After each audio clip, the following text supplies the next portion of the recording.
Hello and welcome. Known as air hostesses, flight attendants, stewards or cabin crew, these are the men and women who attend to our needs on passenger aircraft. Some think of them as servants to respond to requests and demands. Flight attendants would take exception to that. It was in 1912 when German Heinrich Kubis became the world's first attendant aboard the Zeppelin LZ-10 Schwaben. Unluckily, he was also aboard the Hindenburg when it caught fire, surviving by jumping out of the window as the on-fire Zeppelin fell to the ground. Imperial Airways had cabin boys or stewards in the 1920s. The term steward and purser was carried over from the maritime industry. In 1929, Pan Am were the first US carriers on which stewards served food. The first female flight attendant was a 25-year-old registered nurse, Ellen Church, who was hired by United Airlines in 1930. Here was a job permitted for women, not common in the Great Depression era.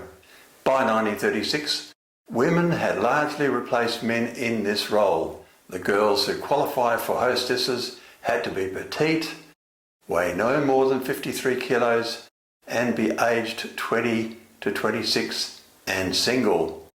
3 decades later, a 1966 New York Times classified ad for stewardesses at Eastern Airlines listed these requirements: a high school graduate, single, and of good appearance. At that time, airlines believed that the exploitation of female sexuality would increase their profits. The uniforms of female flight attendants were often form-fitting, complete with white gloves and high heels. Strange that being multilingual wasn't found useful. The restriction of hiring only women was stopped in 1971 due to the decisive court case of Mr. Celio Diaz versus Pan Am.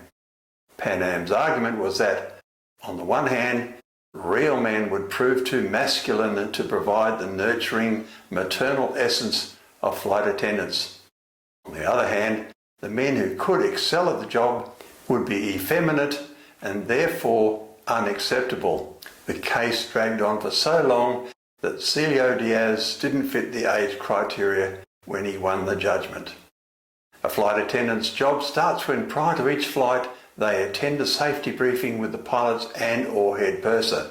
During this briefing, they go over safety and emergency checklists, the locations and amount of emergency equipment and other features specific to that aircraft type. Boarding particulars are verified, such as the special needs passengers, small children travelling as unaccompanied, and VIPs. Weather conditions are discussed, including anticipated turbulence. A safety check is conducted to ensure all equipment, such as firefighting equipment, are on board, in the right quantity and in the proper condition. Any unserviceable or missing items must be reported and rectified. They assist with the embarkation of passengers and the stowing of carry-on baggage. They make sure those sitting in emergency exit rows are willing and able to assist in an evacuation and move those who are not willing or able out of the row and into other seats. Securing the cabin for takeoff and the safety demonstrations are familiar to those who have flown before. The preparation and serving of food and drink is just one part of their duties. They monitor passenger misbehaviour, and observe for unusual noises or smells or smoke in the cabin, and check on the toilets and pilot welfare, not necessarily in that order. They must also respond to call lights dealing with passengers' special requests. During turbulence, flight attendants must ensure the cabin is secure and deal with people being airsick. Prior to landing, all loose items, trays and rubbish must be collected and secured along with galley equipment. Flight attendants wear full harnesses for takeoff and landings.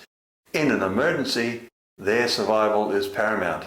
Emergency training includes rejected takeoffs, emergency landings, cardiac and in-flight medical situations, smoke in the cabin, fires, depressurization, on-board berths and deaths, dangerous goods and spills in the cabin, evacuations, hijackings and water landings. What a list.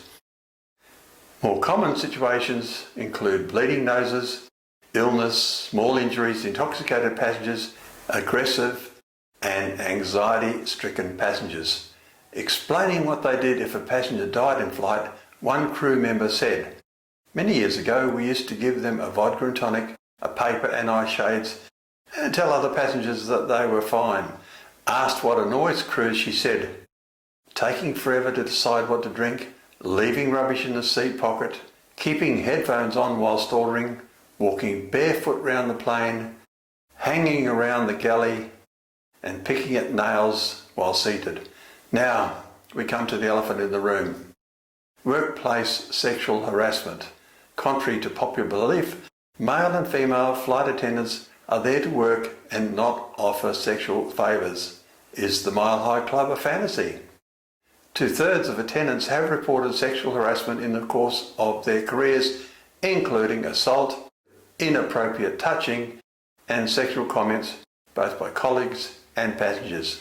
Passengers are refused boarding if they are drunk or drug affected. Not to say they can't drink on board and become unruly. Sometimes passengers must be physically restrained in their seats for unacceptable behaviour, fighting with other passengers, and aggression.